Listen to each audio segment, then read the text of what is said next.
Hey now, we are getting over, and I am the Silver King, Adam Silverstein, here to lead you through these hard times. With your AEW All In London instant analysis. That's right, Getting Over is back once again, and it is Sunday, just moments after AEW All In London went off the air, so you know the Silver King, Adam Silverstein, and Vintage Chris Vanini are here to break down everything that happened on AEW's biggest pay-per-view in the company's entire history and the most attended pay-per-view from a paid attendance standpoint in professional wrestling history. We're going to break down all of that and a lot more for you on today's show. So quickly, off the top, allow me to remind you that this podcast is all about Defy. So please do not forget to head on over to Apple Podcasts and Spotify. Leave those 5-star ratings for us on Apple. Take a little extra time. Leave a 5-star written review. If you do, we will read it live right here on the show. Please do not forget to follow us on Twitter at Getting Overcast for episode drops, news, analysis, highlights, and all of that good stuff. But not only that, when it comes to pay-per-views and premium live events, we do post pre- and post-show polls on Twitter, and we read the results of those polls right here on the Instant Analysis podcast. That way we can take your temperature, just like you get to hear our recaps with our results and grades as we break them down on every Instant Analysis episode. Lastly, please do not forget, I happen to love the number 5. and I hope you do as well, because for just $5 a month or $50 for the entire year, you can become an official Getting Overhead. Just visit buymeacoffee.com/gettingover. You get bonus audio anywhere from 3 to 4 times a week. You also get news posts over there, and your contributions directly support the continuation of the Getting Over Wrestling podcast. Okay, with all of that out of the way, this is our Instant Analysis episode. So you know what we do special here on these episodes. We kick things off by cracking open a cold one. And the Silver King is actually going back to an old standby. It is my caramel cream ale from the defunct Due South Brewing. This beer, just being honest, it's about a year old, so I don't know how it's going to taste, but it's my favorite beer of all time. I have a few left. Let's hope things go well and I don't get sick by the time this show is over. Chris, welcome to the program. What do you have over there? I tell you, recording this around dinner time makes it a lot easier to open up a cold one. It does. And enjoy it, realizing we're not going right to bed at 3 in the morning. I didn't have much in the fridge, but I pulled out a Mike's Hard Lemonade that I got a couple months ago around one of the WWE shows. Nice and chill. These things are still pretty good. You always seem ill-prepared for this part of the Instant Analysis. So here's what I'm going to say. Next week. Well, here's the thing, real quick.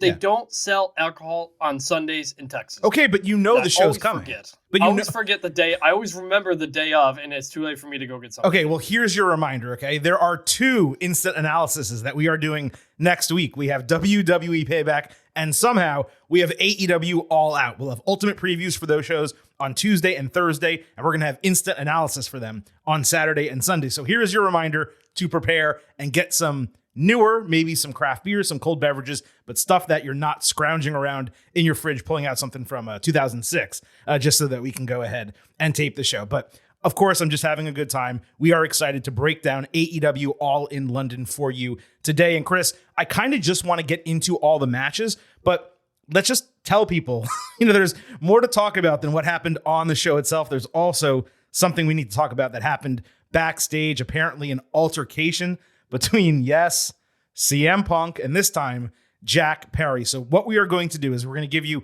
the entire All In London instant analysis. Then before we give you our grades, we will discuss that backstage altercation. We'll give you our grades for the entire show, and we'll talk about what AEW All In means going forward, both for the company and professional wrestling as a whole. But Chris, kicking this off, getting into AEW All In London itself, I just got to say, the atmosphere was fantastic, okay? 80,000 people plus, 81,000 people plus in Wembley Stadium for a big wrestling show. It was fantastic. I do think, there's something to be said for miking up an audience that large. It is very, very difficult to do. And it did not come across in my home as loud as it almost certainly was there. So I don't think it was a fan issue or a crowd issue. It was a microphone issue. It was a production issue. But it still kind of came across good, and you could visually see the crowd being excited about what happened. So because of all of that, no harm, no foul there. I did think that the ring setup lacked a little bit, but I loved the entrance ramp. I loved the stage, the tunnel that they came out of, and they did some pyro at the top of the stadium. So all in all, from a visual standpoint, from an ambiance standpoint, I thought they succeeded. I would give that part of it, if we're grading that part of it, I'd give it a B.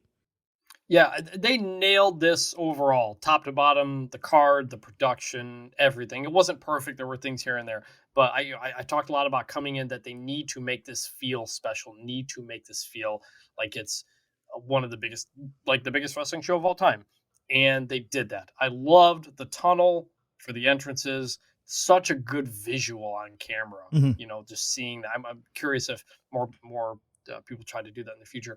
The pyro, they had a ton of pyro, more pyro than we got at WrestleMania. That was cool.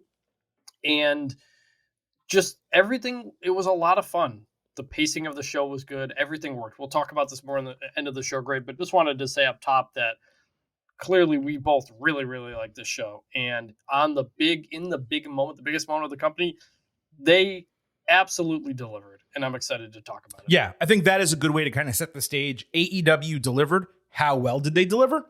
We'll save that for the end of the show. Let's kick things off the way AEW All In kicked off, with the Ring of Honor Tag Team Championships on the line.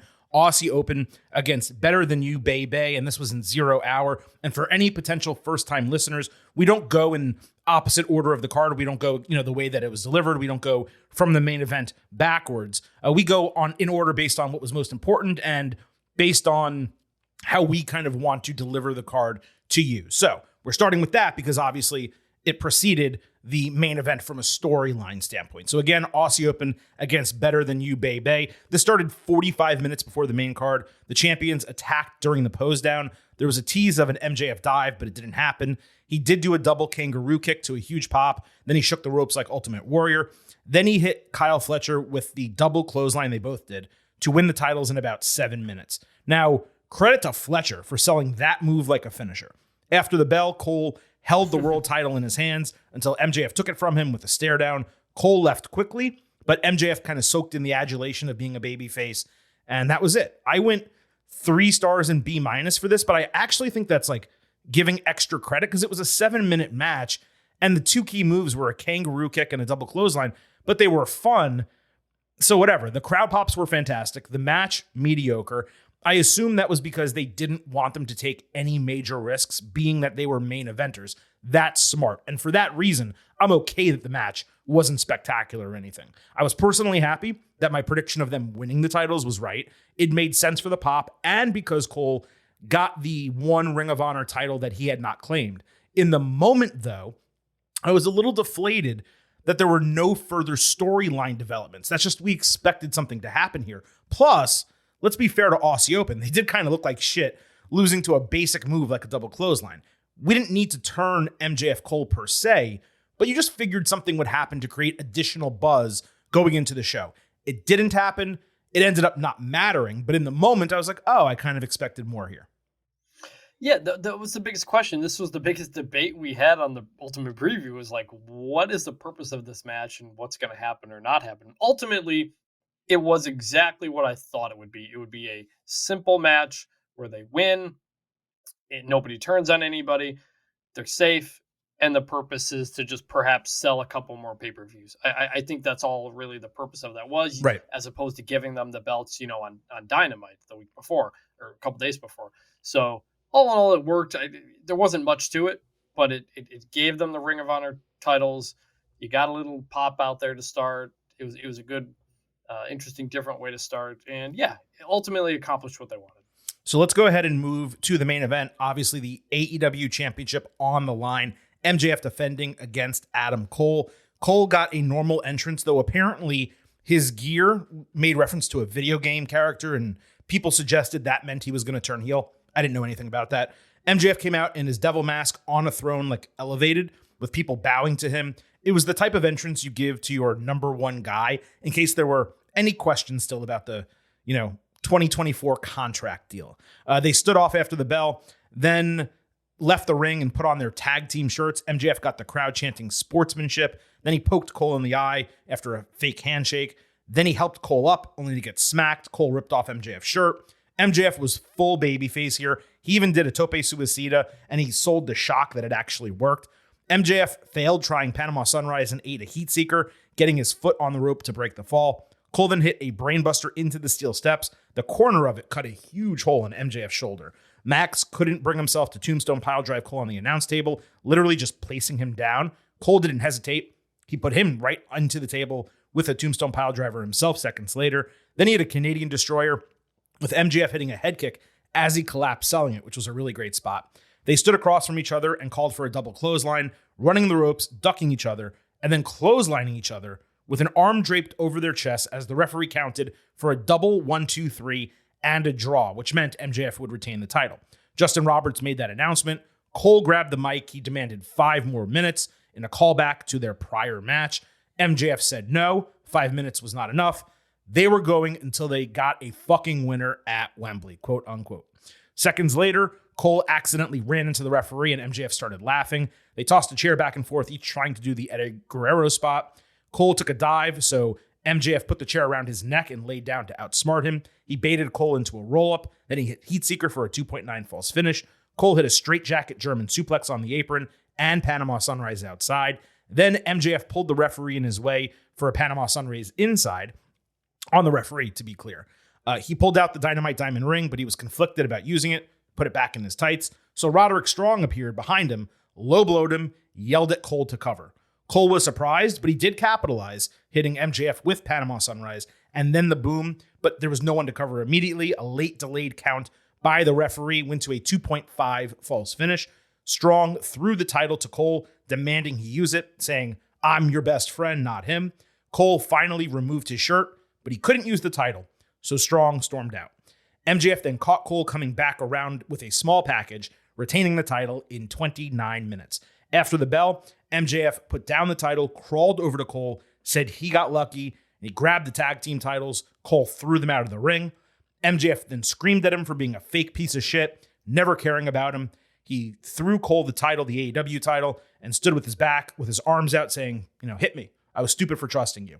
Strong ran back down, screaming at Cole again to do it, but Cole threw the title down, and then they ran together for a hug. Their tag team music hit, and a bunch of pyro and confetti and smoke went off, and All In ended with friendship. This was pretty damn perfect, Chris. There was ultimately no heel turn, but the way the story was told, with both guys fighting against their heel instincts, only for it to cost each of them time and again, it enhanced the already high-quality wrestling that we got throughout the bout. The tag team title win in the opener, it was largely unnecessary to tell this story. Like, you could have done everything that happened in the main event without them winning the tag team titles. But it certainly didn't hurt that much. I'm going to go 4.75 stars and an A+. The reason I'm not going a full 5 is because it was a bit overbooked with the double clothesline silliness, the restart, interferences, delays, the referee spot, the small package.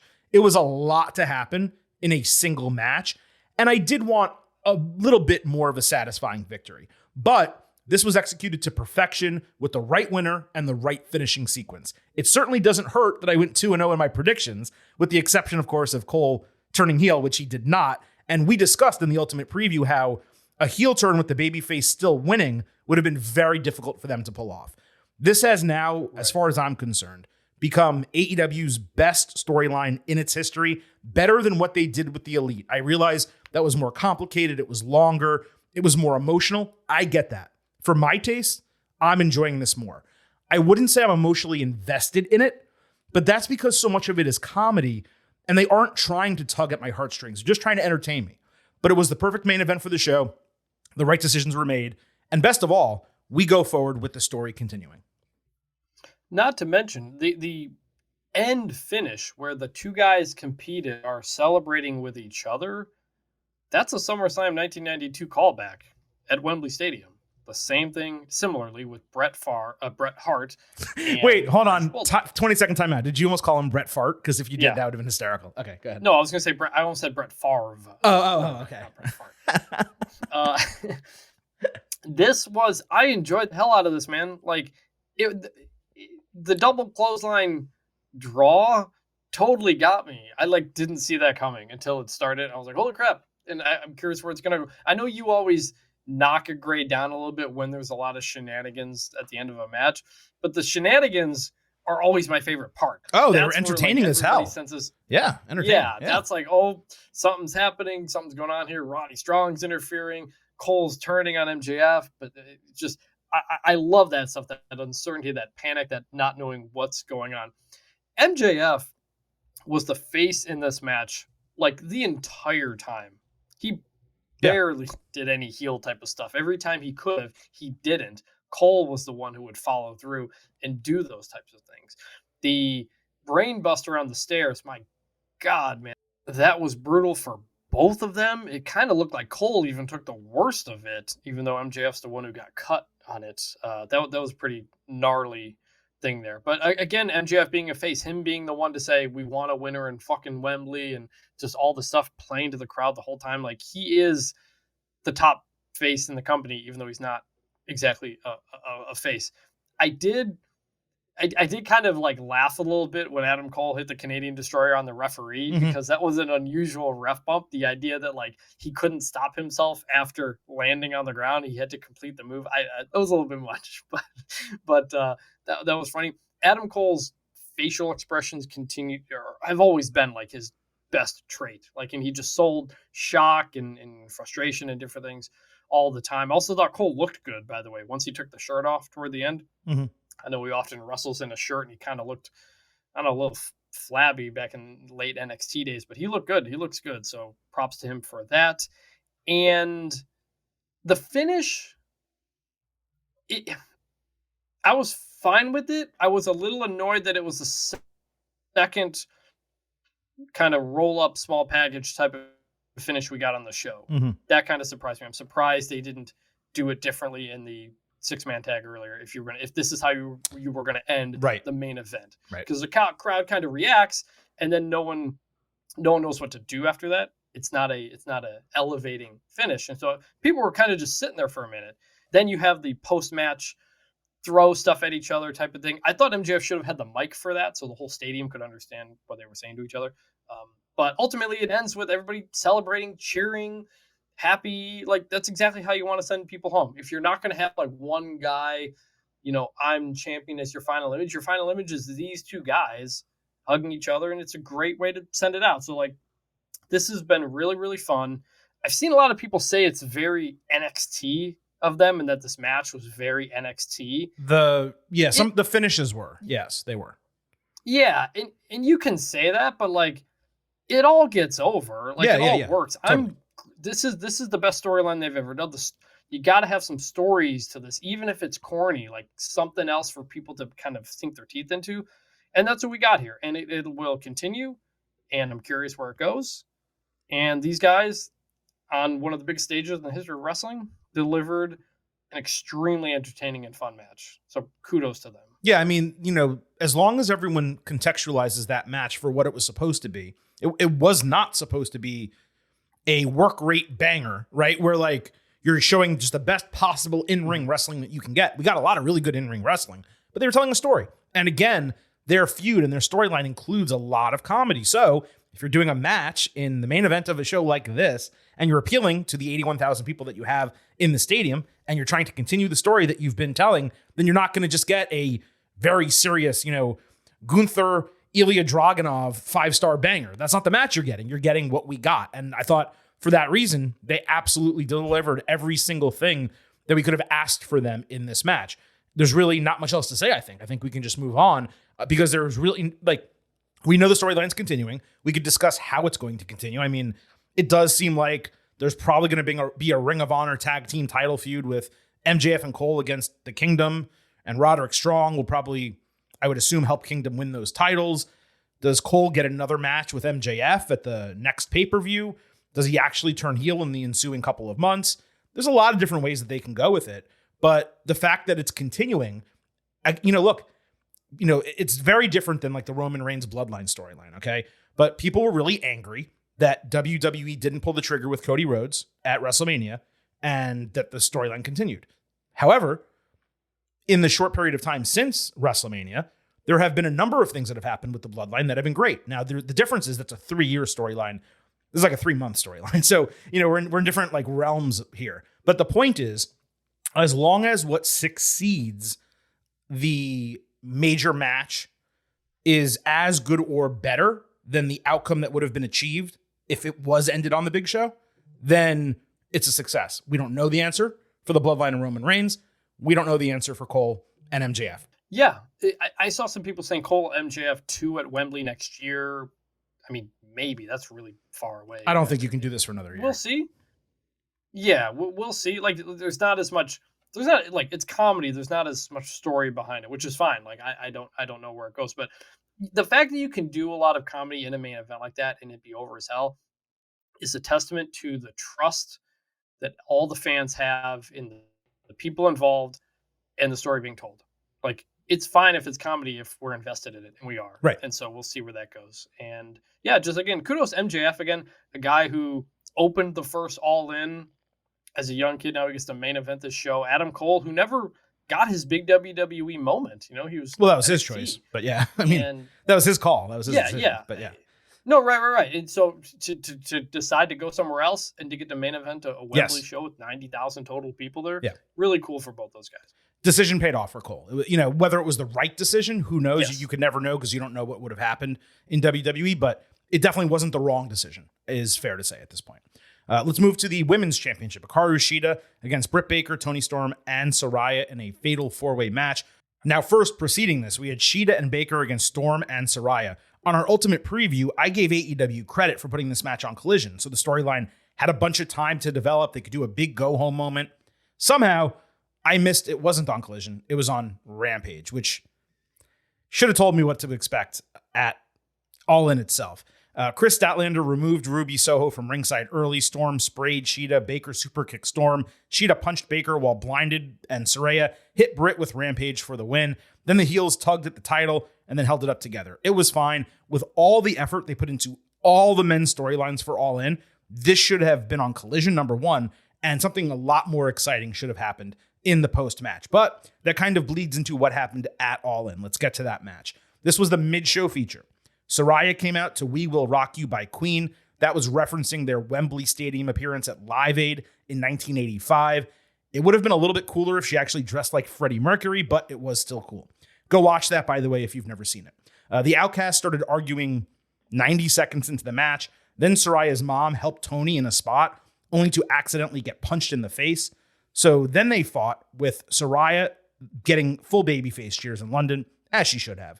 Ruby sprinted down to stop a hip attack, saying that Toni could have broken Saraya's neck if she did it. So Toni punched her in the face, and Ruby left. All of that was in the first 5 minutes of the match. Baker stomped Toni while she was in a submission for a false finish.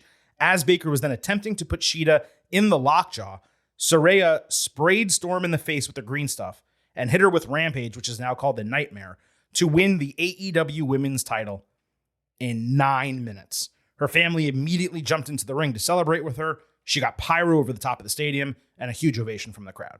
So the second we heard Queen and Saraya's family walked out with her, winning the title was a foregone conclusion. There's a lot of positives and negatives here. Positives: end of the Outcasts, or at least the beginning of an interfaction feud. A big moment for a notable female wrestler, even if she has not been great since joining AEW. I get why people were angry about it being Saraya, saying she doesn't deserve it. That's true, but it was a massive pop, probably the right call, at least as the result is, chosen. Also, Toni was the easy MVP, not just for her wrestling, but like her antics throughout. She was very, very funny here. Mm-hmm. But the match was just okay. Almost nothing happened. 2.5 stars and a C. It was such a short window, and that's where the negatives start. This was the only women's match on the card, and it was the shortest match on the entire 11-match card. I would say the second shortest if you include the 0 hour, which is the 11. We barely got to see them perform. The match time was 50% filled with Outcast storyline, so there was only like 4 or 5 minutes of actual in-ring action. Plus, you have Shida used as a transitional champion. She was the least important thing of the entire match. She was less important than Ruby Soho was. The division is just in shambles, and the title itself feels completely meaningless, even if we did have a great moment for Saraya. Yeah, I mean, we can separate the larger issues with the women's division from the match. I enjoyed the match. I liked what they got. There was storyline. There was some good wrestling. I just would have liked more. Obviously throw 5 more minutes out of that would have been really nice. But it was good. I did not think Saraya coming out with her family and "We Will Rock You" guaranteed to win. I wasn't sure if just that was the moment they were going to give us. And I said coming into the show that you have to create the moments, the images from that. Saraya, everything she's been through, her career being cut short at such a young age, being able to come back and win a title at Wembley Stadium with her family there, that's freaking cool, man. That is awesome. And the part where she stands up on the turnbuckle and raises the belt as the camera pans and the music crescendos and the fireworks go off, that was the moment. They nailed that moment. That whole thing, that production, all of that, they nailed that. Then when she's sitting in the ring crying afterward, like you could feel that. So I enjoyed this. I would have liked it a lot more. I said on the preview, my pick was Saraya, and my pick was that it's a short title reign, perhaps losing at All Out or something, which is fine. Who knows what the future is? Obviously, a certain somebody was in the crowd. We'll talk about that in a moment. Yeah. Yeah. Cool moment, fun match. Definitely would have liked more. Whether or not you think Saraya deserves it at this moment, I don't care, man. Like that was really cool. She deserves it for getting back here, and that's enough for me at a show like this. I think for people, it's more about she's been really poor in the ring, and the Outcasts have not worked, and Shida is beloved and got a transitional title reign when like people just wanted her to win the title. Like it was very clear and obvious when Shida randomly beat Storm on a special show. They were doing that to try to just do a title change on a special show, and now it's a transitional champion for Saraya. But that didn't piss me off. Can I tell you what really bothered me about this? So Tony Khan shells out who the hell knows how much money to get "We Will Rock You" by Queen for Saraya, right? Great move. She wins the title. And they didn't buy the rights to "We Are the Champions" for her exit? How the fuck could you buy "We Will Rock You" and not buy "We Are the Champions"? In fact, I think in many ways they come together as one song. Who knows about the licensing rights? But she won a title in her home country at Wembley Stadium. They already played Queen. He bought the rights to a Metallica song later in the show. They made gobs and gobs of money, and beyond that, he's a billionaire. How could you not double up? Am I crazy? That makes sense. I mean, I don't know how much individually they Who cost, cares? but Who cares what it was? To that point, all of that, they're like, having Saraya's family involved in that, in the entrance, and then her getting involved in the match briefly for a minute there too. I thought that was a cool way to do everything. So this was something I'll remember from the show, even if there are larger issues at hand. Yes, this is one of the things for sure I will remember. And that's important in the context of, we talk all the time, and you mentioned it earlier, AEW, they don't really have moments. And WWE is all about moments. AEW doesn't really have them. This was one of them. And good for them for succeeding doing it. Lastly, as we look ahead to All Out, the champion never got pinned. So rolling with Saraya Shida next week, that would make a lot of sense. You can even have Storm interfere, start that feud, do the Outcast thing, Outcast triple threat, a lot of different things they can do. Now, before we move on with the rest of the card, you mentioned it. There was a special someone in the crowd. Mercedes Moné was shown during 0 Hour and again twice during the Trios match. She was referred to as a 7-time world champion. So my thought initially was they showed her early so all the Sasha Banks fans would buy the show before she debuted, whether signed or not, after the women's title match. Now, some argued that they killed the momentum by showing Mercedes in the crowd. I thought it was good business, except they didn't deliver her in the ring or have her stand up and point at Saraya or do anything. Even if she's still injured, she can walk. Like she can walk down the ramp. She can do a couple things. And if Mercedes had come out after Saraya's big celebration, it would have been a moment, like on top of the moment of her just winning the title. Instead, Excalibur reminded us after the bell that Mercedes was in attendance and to look out for that. And that was it. And like I said, they showed her again later. So now I really don't know what to think. If she's not signed and not going to sign, then okay, they used her in an appropriate way. If she's going to show up, let's say Wednesday on Dynamite or maybe at All Out after that match and get a huge pop in Chicago, I'd say that she shouldn't have been here at all. Either way, it's a really interesting development because she is signed to New Japan Pro Wrestling for a certain number of matches, and indications had been made that once that deal ended, she was seriously considering actually going back to WWE. I cannot imagine, though, Mercedes watching AEW on a weekly basis, seeing how the women are treated on television, watching the match that they had at All In, and thinking, yeah, AEW, that's the place in the United States for me to shine. Like, I don't see how you could watch this match on AEW's biggest show ever and think that Tony has any commitment to the women's division. Even if he tells you, well, if you come in, I'm going to start caring about it. It's like, are you really? And how much more time are you going to give us, right? Like, we're still in the same spot that we've been last year, the year before, the year after that. They occasionally have their own moments. The women, every once in a while, 2 times a year, maybe something cool happens, but they're a forgettable part of the show. So I'm just, I'm if she does sign full time with AEW, I will be surprised, not because I don't think it's impossible, but more just because I don't know why she would go there. If she remains with New Japan and does like the Will Ospreay thing where she occasionally wrestles in AEW and just signs for individual matches or short periods of time, whatever, that would make more sense to me.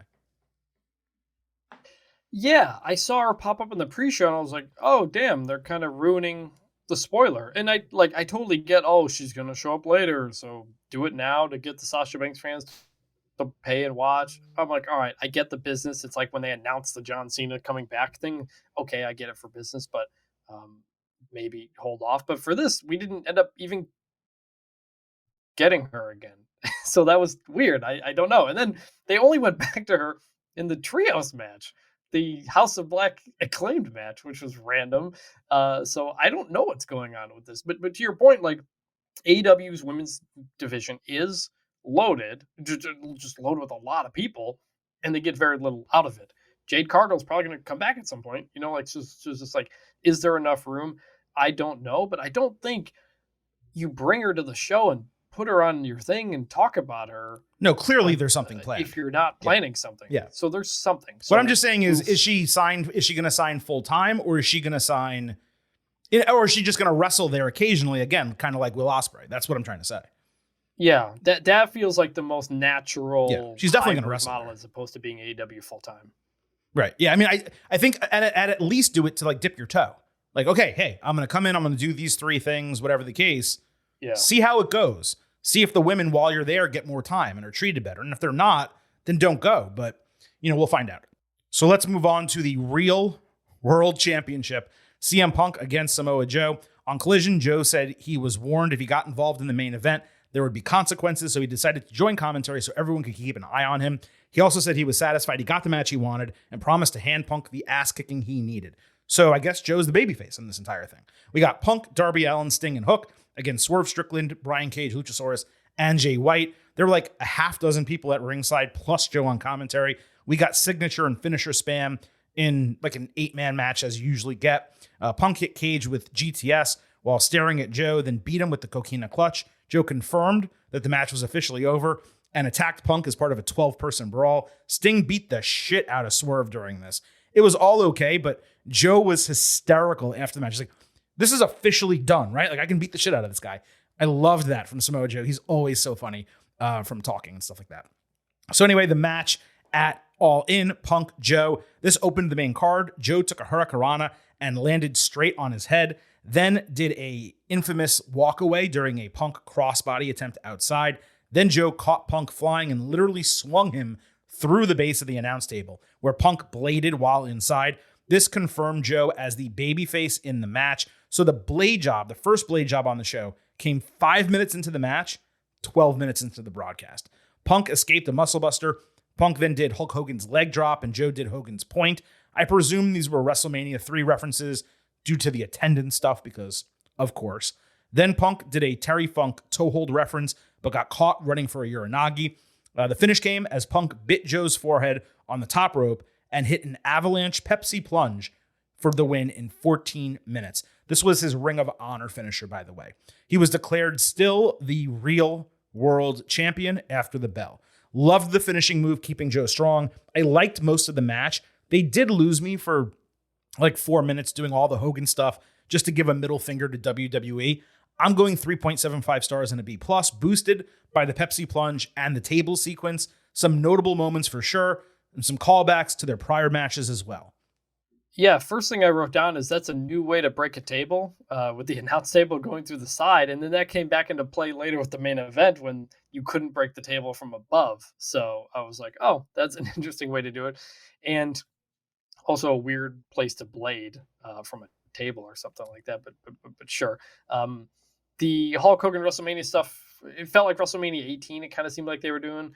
That was fine. It was fun.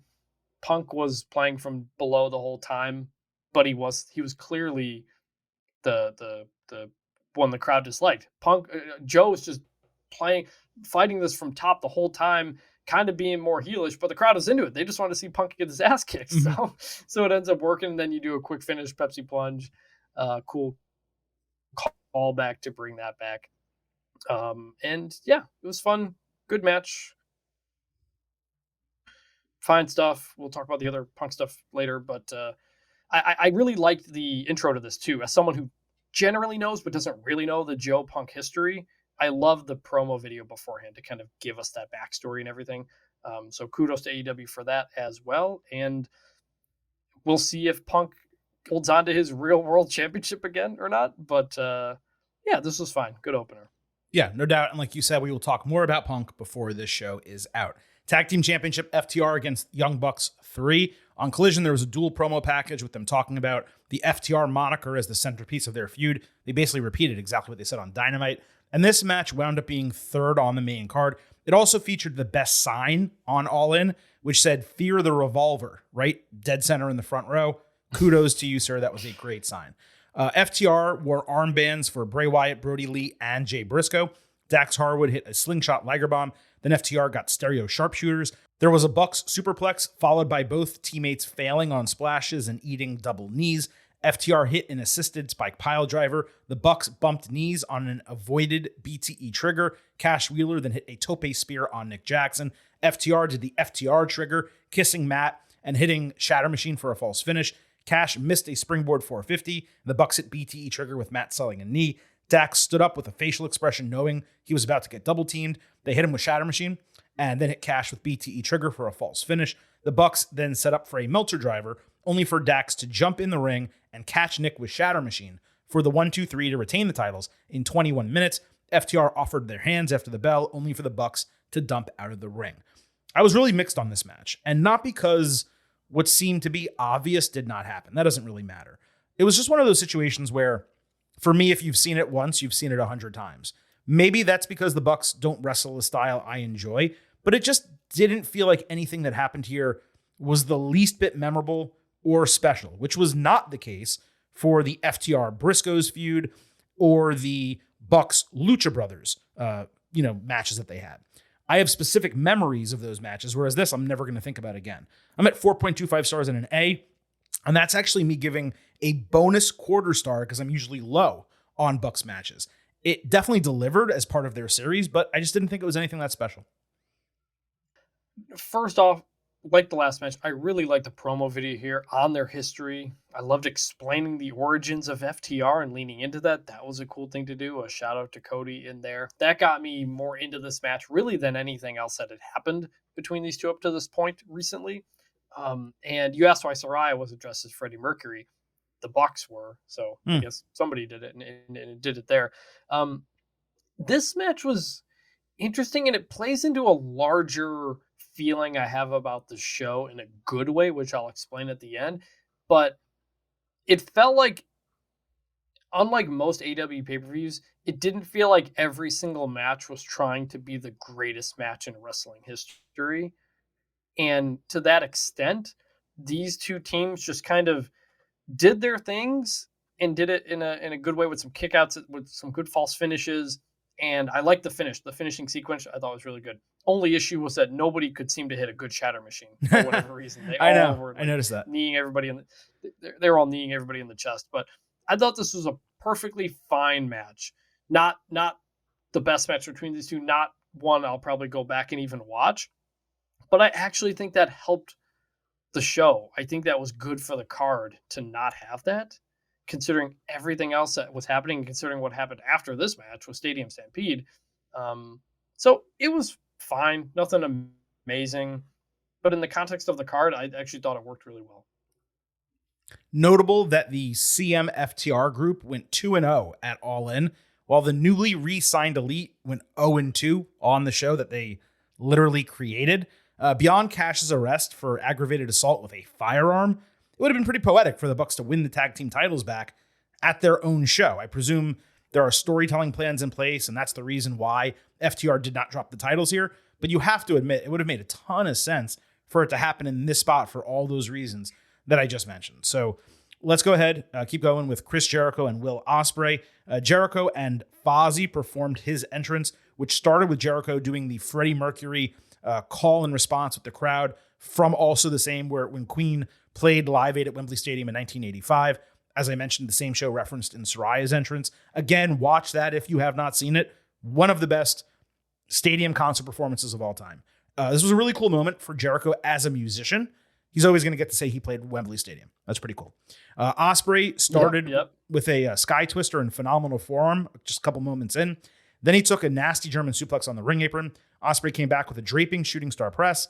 Jericho countered Ozcutter with a code breaker, first to his back, then to his front. Then he hit Ozcutter, but Jericho countered Stormbreaker with a sick flip over, locking in walls of Jericho. Don Callis yelled at the referee. That gave Sammy Guevara an opening to drill Ospreay in the head with a bat. The referee did the arm drop thing twice in this case and just continued the match. Ospreay hit a Spanish fly. Jericho botched an Ozcutter of his own. Jericho then hit a mule kick, low blow, and Judas effect with a delayed cover for a false finish. Ospreay came back with Hidden Blade and Stormbreaker for another false finish. Jericho sat up. He knew he was done. He pointed to his chin, saying, "Let me see it." And Ospreay hit a second Hidden Blade and then a second Stormbreaker to get the win in 15 minutes. Sammy lifted Chris up after the bell, but Jericho lightly pushed him away, pretty much just disappointed in himself. This was actually, for me, the match of the night at the time it ended. Now, MJF and Adam Cole exceeded that in the main event, but at the time it ended, this was my match of the night. Ospreay carried it, as you would think, but Jericho kept up best he could and delivered for, I would say, like 90 to 95% of the match. The finish was a version of the Shawn Michaels Undertaker, type of spot. And it was great because Jericho basically put Ospreay over double. And the post-match with Jericho pushing away Guevara, that may have been Chris unsure if he still deserves to be seen as a mentor or a leader or anything like that. That could lead to a long-term feud between them. It could lead to Sammy and JAS lifting him back up and them all turning babyface. Extremely well done. This was an A for me. I'm between 4.25 and 4.5. I'll probably watch it again because it was good and I'll decide. But an A match either way. I'd probably give it a 4. I thought it was a really solid match. I saw you tweeted that it was match of the night, and it didn't jump out to me like that, but it was a very good match, a lot better than maybe the worst case scenario we worried about coming in, considering just Jericho's age and his ability to move and whatnot. It was a lot of Ospreay moving around him, but it worked. The entrances to start were great. Ospreay was flying early, going off those ropes, going a mile a minute.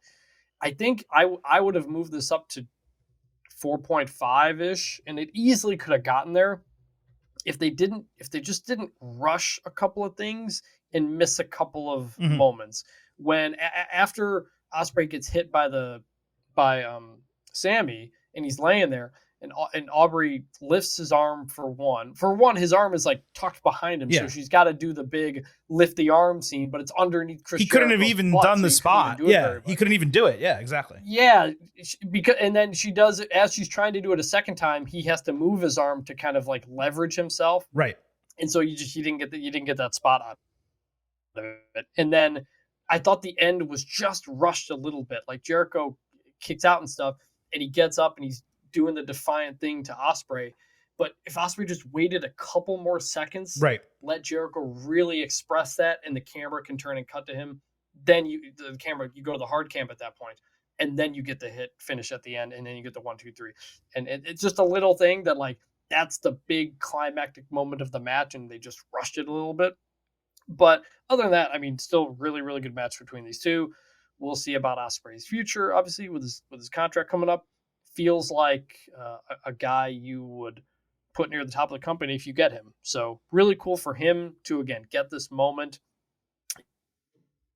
enjoy the spotlight. His moment, while Saraya's win was kind of her entrance, her moment, Ospreay's entrance was kind of his moment because he wins and then basically gets out of the ring Right. after like a minute or so because they got to do the Jericho Sammy thing. So we'll see. With that, I thought we might get Sammy or Jericho full on turning on the other one, but didn't. But still good stuff overall. Just for a mention on the Ospreay contract thing, since we probably won't mention it again unless he does sign with AEW. I would be way, way, way more surprised than Mercedes if Ospreay primarily signed with AEW. I mean, he's a New Japan guy. He's being built up as the Gaijin over there. I do think he'll continue to wrestle in AEW as he should, and it's great that Tony has that flexibility and can use him 2, 3, 4 times a year. That's incredible. But it, for me, would make no sense for him not to remain primarily with NJPW as his main employer. So I just want to say that. You mentioned Mercedes real quick. While we're recording, Tony Khan said at the press conference that Mercedes is not cleared for wrestling. He said that many times, and that it was cool to have her. So we'll see about that. Her future, who knows? Ospreay's future, we'll see. Mercedes was originally scheduled for Forbidden Door, obviously before the injury. So it seems like they're trying to do something where they just want to get her on TV so people know she's coming. And then when she's healthy, they'll start utilizing her. Now, when that's going to be, who the hell knows? Probably not next week for All Out, but we'll have to see going forward. Kenny Omega, Hangman Page, and Kota Ibushi fought Konosuke Takeshita, Jay White, and Juice Robinson. This was second on the show and surprisingly chaotic early, with the guns involved frequently at ringside. Tagging was completely non-existent. It was basically a tornado match. Ibushi slipped on a moonsault outside, but then had a nice sequence with White. Omega and Takeshita went at it with a Blue Thunderbomb V-trigger and a great Poison Rana by Kenny. Then he did great tandem offense with Hangman Page before Page took Takeshita off the top with, I think it was an Avalanche Blockbuster. We got a signature spam next before Takeshita countered Kamigoye with a pump knee in an awesome spot. Page caught Takeshita blind with a buckshot lariat to the back of his head. Omega then went wild with V-triggers because people kept jumping in the ring, interrupting like an attempted tope con hero, only for Takeshita to use Omega's momentum against him for a surprise roll-up victory in 21 minutes. Now, look, I'm actually going to go with, let's say, 3.5 stars for the match, which it may sound low just because of the talent that's involved here, but I actually think it's right. This didn't start as hot as I would have hoped. There's no question the final few minutes were good. Something that hit me really hard is I already like the Don Callis Takeshita pairing and the brown note, like ominous tone music that plays, but the finish was so sudden and so shocking that hearing that play over the Wembley Stadium PA with Callis and Takeshita having shit-eating grins on their faces, I thought it came across awesome. There were people who said it was a downer and it was really bad. It's supposed to be. To me, that came off great. I don't think I can give extra credit for it, but I liked it. I enjoyed it. Ibushi also looked way better here than he did in Blood and Guts. He's still not all the way back to himself, yes, but he looked better. This did not rise, though, to being a potential show stealer, and that's what I expected coming in. We did get to see some high-level work from some really talented wrestlers, and the roll-up came at the perfect surprise point to shock the crowd most. This is going to result in Omega Takeshita at All Out. I said that would happen on the Ultimate Preview. I'm not saying that was like some crazy prediction, but it made the most sense. That's why the finish went the way it did. Takeshita got the cheap win. Omega then gets the clean one-on-one win next week. Really, the only bad part of this match was Jim Ross on commentary. He was awful. Well, yes, but to be fair, you must have loved when he said, I have no idea who the legal man is. And Nigel chimed in with Rick Knox has lost control. Yes, of course. There was that. The finish, in hindsight especially, finishing with a sudden roll-up package, whatever, when that was your main event, MJF Cole finish, was odd. And roll-up finishes play a weird place in modern wrestling discourse because we all think of it from the booking decision. We're not shocked that Bullet Club won. We're shocked that Bullet Club Gold won via roll up. Like it's just, you don't have those old clips from the 80s when Macho Man Ricky Steamboat, when you have one of those types of finishes and people pop crazy for the roll up surprise finish. You don't really get that now. So it was weird. The crowd was kind of in shock and dead because of that. But like you said, that is kind of the point. It was very funny. The camera right up next to Hangman, and he just goes, "What the fuck?" that was really funny. And it punctuated the moment of what that was. And I already said I liked the tunnel for the entrances. This was the coolest tunnel entrance. Oh, really? For the Guns to be there, for Juice Robinson to be on the ground, and you're going into the tunnel as Jay is like moving his jacket and showing off his abs, and you're coming out the tunnel with them with the camera. I thought that was really, really well done. So props to, again, production for that. Interesting. I thought Toni Storm had the best tunnel entrance, just personally. I thought hers was really, really cool. But okay, I mean, that's cool too, as well. Yeah. Yeah, I mean, the roll-ups thing, look, I think people really hate it because WWE for a long time totally overused it. But the reason I don't like roll-ups is because there are so many other different options when it comes to pinning combinations. Inside cradles, small packages, jackknife covers, crucifix pin, there's seatbelt. There's so many different things you can do and get the same result, but it's an actual wrestling move as opposed to just rolling someone up. But in this case, based on the way the match finished, and he used his momentum and he really put leverage onto it, I thought it was fine. I didn't think it was a bad decision. But yes, the heels winning. I don't remember if you predicted it. I definitely predicted it because it made sense for Takeshita to win and Omega to then fight him one-on-one next week. It's a little annoying that the Omega Takeshita match, which is a bigger deal, is on the smaller card or the least important card. But, whatever. It's still all out. Tony is trying to sell tickets and pay-per-view buys, and Omega Takeshita one-on-one should do that, whereas if they flipped them, it probably wouldn't have sold as many doing the six-man on that show. Eddie Kingston, Orange Cassidy, Best Friends, and Penta El Zero M fought Blackpool Combat Club, Santana, and Ortiz in Stadium Stampede. First on Collision, Orange, Pentagon, and Kingston fought Kip Sabian, Butcher, and Blade. Sabian ate an orange punch into Fear Factor plus a driving elbow from Eddie for the babyface win. Best Friends joined after commercial. Trent was upset the heels ruined Sue's van, and she got a chant. The heels appeared on screen with Jon Moxley reminding Kingston he made the challenge and let them pick their partners, so he shouldn't be surprised. So Eddie charged backstage. He couldn't find them. He cut a promo into the camera saying he would gut Santana and Ortiz, and he didn't want to hurt Mox because he likes his wife, and he promised to save Claudio for last so he could hunt him and burn him. Eddie is the best. Nothing else here mattered, but Kingston was outstanding. So we get to the match on All In. Kingston came out wearing a Patrick Ewing jersey, my favorite basketball player. So obviously that popped me when one of my favorite wrestlers is wearing my favorite basketball player's jersey. Penta jammed a ton of skewers into the top of Mox's head because of course he did. Then he hit him with Made in Japan. Orange did his bullshit only for Mox to grab a fork, stab him in the head, and bite him. Mox did a brainbuster on Orange into a chair, then raked barbed wire across Trent's face before PNP powerbombed him into a ladder with Mox, then putting him into a barbed wire board. So that's it. Pin him. Match is over, right? Wrong.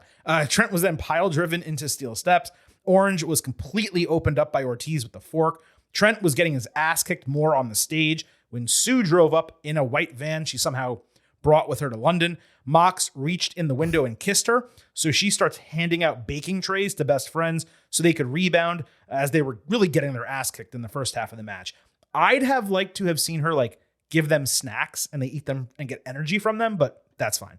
Penta earlier took a pile driver into a chair and was removed from the match, but he came back 5 minutes later as Penta Oscuro, having changed his gear from black to red. Then, as he was on a wood ladder, the fucking ladder broke and he falls off. Somehow, he's able to climb the ladder without rungs because he's an absolute insane person.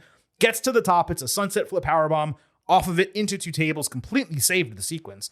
Yuta missed a screwdriver spot and it got stuck in the turnbuckle pad. Claudio swung Orange 25 times. Trent and Ortiz went through tables with a superplex at ringside. Cassidy hit 3 orange punches on Claudio, but didn't result in anything. So he got duct tape and a bucket of glass. He wrapped duct tape around his hand backwards so it was sticky, dumped it into the bucket of glass. Then Mox didn't like it, so he kicked the bucket, the glass spilled. He ate a tornado DDT into it. Claudio hit a pop-up European uppercut. Kingston then charged down with a barbed wire chair and a bloodied head. Eddie killed Claudio with the chair, and then Mox stopped him. So Eddie backfisted both of them and drove Mox backwards into a barbed wire board. Then Orange caught Claudio with the glass-covered orange punch for the 1-2-3 in 21 minutes, despite Claudio's right shoulder being up for half of the count. The best shot may have been the post-match camera angle of Kingston and Mox, bloodied, laying next to each other, barbed wire around them, barely giving each other the finger, and they couldn't do anything else but just lay there and do that. This is a really tough match to analyze, okay? I seriously disliked it up until Sue showed up. Not because Sue showed up, but that was the point where the match went from gory and violent and very one-sided to actually entertaining with action both ways. Most notable for me is that BCC, the most violent, mean, dirty faction in the entire company, the ones who want people to bleed and die, they have now lost Blood and Guts and Stadium Stampede both in the last 6 weeks. It was cool for Best Friends to finally get their first notable win. It was proper to feature Kingston and Orange in the finish. They're the two most over guys on the babyface team. I went 3.75 stars B+. I think that's appropriate because it mixed the good and the bad with the big spots at the end carrying it. Your point about the match changing when Sue showed up is key. Early on, so I've said a lot of good things about AEW's production on the show, and it was, but this match, it was really bad, and maybe it's impossible to do it well when you have a match like this, but early on, so many camera cuts, and they kept cutting right before somebody was about to get hit with something. We don't need to see everybody every 10 seconds. It was hard for things to build. And this was way too gory for me to start. The skewers literally hanging out of Mox's head. It was kind of funny, but also disgusting. To me, stabbing people is not wrestling, and it's not what Stadium Stampede is supposed to be. That's what Blood and Guts is supposed to be. That's what other things are supposed to be. So I was really down on this early on. And you've got guys doing suplexes into things where it's not even caught on camera live. There's one backstage. So you're taking this brutal hit all for the purpose of it being shown on a replay that doesn't get much reaction anyway. The Penta situation happens. And I was confused at what was going on. They're playing this music, cameras zoomed out, and then it comes over the stage and they're not quite explaining it. And then there's this guy in red fighting. I'm like, oh wait, that's Penta again. Excalibur tries to explain it, but there wasn't enough time because then they start fighting again. I was just like, what is going on here? And then Sue shows up and it got back to just being a wrestling match. You made the point that you wish Sue had handed out treats for them to get power. Yeah, power up, like a video game. Yeah. I wish Sue had hit somebody with the car. Yeah, she hit came Mox up pretty slow. Yeah, exactly. And BCC just kind of zoomed. Just drive in and hit Mox. He'll figure out how to take that hit. I thought that would have been a really cool moment that they just kind of didn't do. Also, Chuck Taylor took a suplex onto Legos while Claudio's doing his swing, and people are counting the swing, and then they cut real quick, and you see him take a suplex onto Legos, and you're like, dude, you don't need to do that right now. You're taking these bumps when nobody's paying attention to it. So it was too much for much of this time, but the finish was great. Orange looked like he had the absolute shit beat out of him. Mm-hmm. I liked the idea of them winning and Best Friends finally getting their moment. They did a big Best Friends moment, the three of them carrying each other out. Very cool stuff. You're right, though, that it is weird that BCC has now lost the last two group matches that were pretty violent. So, and a BCC member took the fall here. They could have had Santana or Ortiz take the fall. Yeah. Claudio lost. It was like, yeah, why are you beating the? Yeah, but not yes, yeah. So it's strange, but I did enjoy the final third of this. But yes, my God, also this happened. So this match happens. We have had 4 people blade or bleeding at this point in the show. We had Punk, we had Jack Perry in the opening, We had Stadium Stampede. That's like 3 of the first 5 matches. And so it was a lot. And sometimes, especially with Mox, they go to that level, and I don't like it. It's not wrestling to me, but it did come around and finish well. So Tony Khan announced in the All Out post All In scrum, and get this booking, okay? So John Moxley is going to have a match at All Out. The person who faces him will be either Orange Cassidy or Penta for the International Championship. Let's remember that Orange holds the title. So rather than he be the one to get the bye, quote unquote, they're letting him fight Penta, with the winner getting Moxley as a challenger for the title. This to me makes no sense, okay? Mox and Orange have been going at it forever, right? The gimmick is that Penta and Orange both have issues with Mox because Mox took out Rey Fenix and Mox has been all over Orange. So they both want to fight him so that whoever wins gets to fight Mox. But if you have Mox fight Penta, then you get Mox fighting Penta and fighting Orange because Mox is obviously would have won that match. So rather than being able to tell that story and have him fight both of them, instead, he's only going to get to fight one of them. And you have 2 baby faces fighting each other on Dynamite. And you have your champion a couple days after Stadium Stampede getting opened up and gutted like a fish almost. You have him now fighting again Wednesday and then again next Sunday. It really does not make sense. Go ahead. And not only that, but Orange won. And he won the match. And he won the match. The faces won the match. Both of them won. And now they have to fight each other. Pin, yeah. So. Yeah, and he got the pin on top of it. So it's like, it's really, really, really dumb. But what's going to happen, and we've been talking about this for weeks, is Orange will win, obviously. He's not going to lose his title on Dynamite. He's going to fight Mox, and he's going to have every excuse in the world to drop the international title. Mox will win it at All Out because probably the hand will come into play, and he's going to be exhausted having gotten the shit kicked out of him for the last 8 days. So it'll make all the sense in the world. All right, moving on. Darby Allin and Sting fought Swerve Strickland and Christian Cage in a coffin match. Backstage after Dynamite, AR Fox apologized to Nick Wayne, saying he turned heel because he panicked after losing to Cassidy, thinking everyone lost faith in him, and he had no other choice. Wayne walked away from him, but Darby shook his hand. At least they didn't have Nick look like an idiot for taking him back right away. So we got the match. Darby and Sting got a video package as usual. They also came out to Seek and Destroy by Metallica. Best entrance on the show to that point. There were also fireflies during it when the lights went out. That was cool. And Nigel McGuinness on commentary mentioned fireflies to his credit. Sting used a cricket bat and the faces donned thumbtack-covered hoodies. Darby had a good orange-like run with his hands tied behind his back. He had a flip-over stunner on Swerve on the apron. Then Sting splashed Swerve off the apron into a table that did not break. Excalibur said it was made of steel. It was a wood table. You could see it was a wood table. Sting seemed like he was going to climb to the top rope or something. But as he was about to do it, he thought better. And instead he went back to the apron and crashed ass first into Swerve in a gnarly spot that absolutely had to hurt. Super dangerous. Darby did the missile dropkick of Christian through a chair at ringside. Luchasaurus saved Christian from the coffin, so Nick Wayne attacked and got chokeslammed into a skateboard. And then Luchasaurus just disappeared. Darby missed coffin drop outside, flying right into the casket. Sting no-sold a chair shot from Swerve, then ate a cricket bat to the gut from Christian, plus a Swerve stomp. The casket was thrown into the ring, but Swerve stupidly tried to bury the bat with Sting, so he propped the door open with the bat. Christian choked Darby at ringside. Swerve missed a 450 on Sting into the casket, so Darby drilled Christian with the TNT title. Sting hit Scorpion Death Drop on Swerve into the coffin, and Darby hit Coffin Drop on Swerve, who was halfway out of the coffin for the eventual win. There were parts of the match that were silly, like Luchasaurus interfering and then leaving, but I gotta say, through this point at All In, when this match happened, this was one match that completely exceeded my expectations, to a surprising level.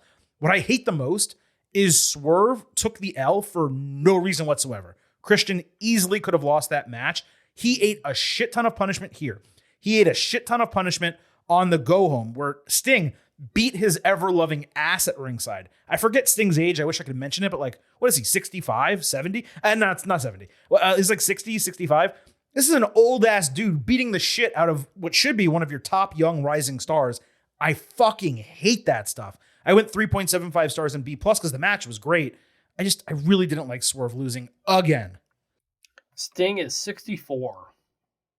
Oh, it's close. Okay. And I enjoyed the entrances to this, both of them. I love the British top hat Joker Sting thing was kind of cool.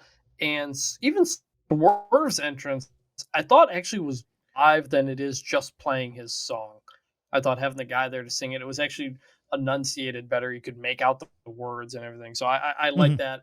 Sting wrestling in a t-shirt was funny to me, even though I know he kind of does already, but just like the red shirt with the big different. scorpion, I just couldn't help but think of Starcade in that big year, the whole big issue that Sting wrestled in the t-shirt because he wasn't in shape or whatever. The end of this match was very fun. All the different fun coffin spots. I don't remember, like, you maybe correct me, but like when we've had coffin matches before, do you recall like someone trying to close it and just like something sticking out to stop it time and time again? Has that happened before? Not like consecutively that many times, no. But that spot's definitely been done. Yeah, it was very fun. And I actually I laughed at the end because Swerve gets thrown in the coffin and they close it, but his hair is sticking out. Yeah, his dreadlock was still sticking out. His braid was still sticking out the side. Yeah, and so I didn't know if that counted or not based on all the different spots we had before. It needs to be an extremity or something like that. It needs to be an extremity or the lid can't close all the way. Yeah, I don't know. I mean, I guess the bat counted. If the bat counts, why can't a braid? Yeah. I don't see why that. Yeah. It would be very fun for them to lean into that and for Swerve to say, we didn't lose, I didn't lose, my hair was sticking out, some sort of rematch or something. Right. As a way to help Swerve get something back. But you're right. This was a lot more enjoyable than I thought it was coming in, especially with the late booking change. Mm-hmm. My biggest criticism, honestly, is at the end, Sting and Darby get this big win in this big moment on this stage, and Excalibur immediately just starts talking about what Darby has coming up next at All Out. And I was like, man, I don't want to think about that match right now. Like, I just want to like take this in, right? Let it breathe. He didn't do that. He just starts talking about what Darby's got coming up next. And I'm like, well, then what the hell is this? Well, you just told me this doesn't matter. Like, with the way you called that at the end. So that kind of annoyed me. But this definitely overachieved my expectations coming in. This didn't matter though, like in the grand scheme, because he's had that title match for like a month. So in theory, this really did not matter, but nevertheless. Trios Championship, House of Black against the Acclaimed and Billy Gunn. There was an Acclaimed music video on Collision. It was the second best one of these that they've done. You know what? I think it was the best one that they've actually done, now that I think about it. Anyway, House of Black came out for All In, wearing all white for a change, with a lantern in a beautiful tribute to Bray Wyatt. The fans also did fireflies when the lights went out. Really cool on them. Max Caster's rap, I would say it was a solid B. We talked about that on the Ultimate Preview. If you would nail it, a couple good lines, not his best. Apparently, this was randomly a house rules match, they decided, with the chosen stipulation being no holds barred. I've talked about this before. The house rules or lack of house rules, completely inconsistent. Julia Hart took a scissoring. You would think that would be extra on OnlyFans or something. Billy ducked Black Mass, which is now called The End. Good name for that. Gunn then hit a series of famoussers with one on Buddy Matthews, appearing to be the end, but Julia pulled the referee out of the ring. Malachi Black then caught Gunn with the end for a 2.9 false finish. I don't remember anyone ever kicking out of that move before, AEW or WWE. Mm-hmm. I could be wrong. Gunn then escaped Dante's Inferno with Acclaimed hitting a rival and mic drop for a 1 count on Brody King. So Gunn hit a famouser on him, then Acclaimed hit a second arrival and a second mic drop and a triple cover for a 1-2-3 to win the Trios titles. Black yanked the titles out of their hands during the celebration as the house then decided to formally hand them the titles. Then Anthony Bowens got everyone in Wembley to do Scissor Me. This went as we expected, nothing more, nothing less. I was surprised that Brody took the fall instead of Buddy, so I was glad to be proven wrong there. But that's really about it. Not notable for any reason, but a nice babyface title win in the penultimate match in the card. One mistake, Julia Hart was standing right next to the referee. She could have pulled her out of the ring again, just like she did earlier, but chose not to, so that didn't really make any sense. I went 2.75 stars and a C+, but it was super entertaining. I gotta say, we did not get a Prince Harry and Meghan joke on the intro rap. We thought for sure we'd get one. There was a Meghan Markle reference and a Prince Andrew reference, but not a joke at the expense of Harry and Meghan. So the odds, if you bet on that, you made bank on that because we thought that was going to happen for sure. House of Black wearing white was just weird for a lot of reasons, most notably being they look less scary in their House of Black, and also Brody King looked like he was wearing tighty whities out there. This was a lot of fun. And speaking of ages, I mean, Billy Gunn is 59, and dude can still go. Like, it was a lot of movement around him, but trying some famousers, doing some other things. Dude looks like $1 million. We've said that a million times, but just wanted to point that out because now he's a trios champion at 59 years old, which is really cool. And acclaimed like that in that spot is cool. I don't know what it means moving forward for everybody, but this was a fine second to last match where people can have some fun. It's not too crazy as you get ready for the main event. And lastly, the FTW Championship, Jack Perry against Hook. This was on 0 Hour. Jungle Boy first opened Collision, ready to retire the FTW title with a mock funeral. It included a slideshow of him with the title in like a dozen places. Just as he was about to destroy it with a sledgehammer, Hook appeared on the big screen doing pull-ups on a streetlight, saying the title was his birthright. Then he suplexed Perry and gently T-bone suplexed him into a table. He said Wembley Sunday and walked off. And it was immediately announced with a graphic 5 seconds later. Like I said on the Ultimate Preview, this did not need to be on the show, but fair play to putting two young guys on. So the match. This started with a brawl in a limo with a brainbuster on the roof and Rolling Thunder off the roof into the hood. Really cool. Then Perry looked into the camera and said, "Real glass, go cry me a river," before taking a fisherman suplex into the windshield with his arm getting lacerated. More on that in a minute. Jack teased the Van Terminator as a heel antic, and then they had a bunch of suplexes back in the ring. After Hook dodged Perry, he locked him in Red Rum to win back the FTW title. Definitely the right booking, giving Hook the title back, but basically everything about this worked except for when Jack tried to trash talk, because guess what? He doesn't know how to cut good promos, and the guy does not speak well.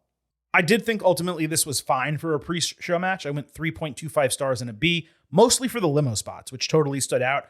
I just have no idea where Jack goes from here as a character, losing yet another big match, this time to a guy in Hook who's really not much of anything status-wise. Yeah, I thought this was Jack Perry's most interesting heel segment. It's been very hit and miss, but I thought he came across very well as a heel here. But then you have him losing, and okay, don't know what to make of that. I don't know what's next for him. We'll get into that in a second. But the only other thing I wrote down here about this was that when Jack Perry's doing his entrance with the limo, Jim Ross says, quote, "We live in a society where the so-called elite like to flaunt their eliteness." And I assume he was just talking about Jack Perry pretending to be rich or something like that, but it was very, very odd in the context of everything with AEW. That is what he was talking about. And the Jack Perry stuff and everything. So I assumed it had to be that or something. I don't know, but that on top of what happened right after that, backstage, very, very weird. Overall, I thought it was good for Jack Perry, but he lost the title, so I don't know what that means moving forward. So that was our breakdown of all 11 matches on the AEW All In London card. We are going to get to our grades for the overall event in a minute. Before we get to that, let me double back to that real glass, go cry me a river comment from Jack Perry. One thing I did not mention during my CM Punk rant a couple weeks ago was that he had reportedly gotten into it with Jack, who wanted to do a spot on Collision where he took a bump using real glass. Punk reportedly told him that it was stupid and unnecessary. And the reason I left it out of the rant is because, to me, that's kind of a reasonable disagreement between coworkers. But Punk came off in the report as a veteran trying to just give some advice. Now, that said, it was information that Punk had fed his friendly media. But what the hell does any of this have to do with All In besides Perry's comment into the camera? Well, according to PW Insider, Fightful, and PW Torch, Punk and Jack had a physical confrontation backstage right before Punk went through the curtain before his main card opener. I wish I could tell you this was a joke. It's not. There are two versions of the story. One is that Perry stepped in Punk's face and bumped him. Punk then pushed Jack and choked him.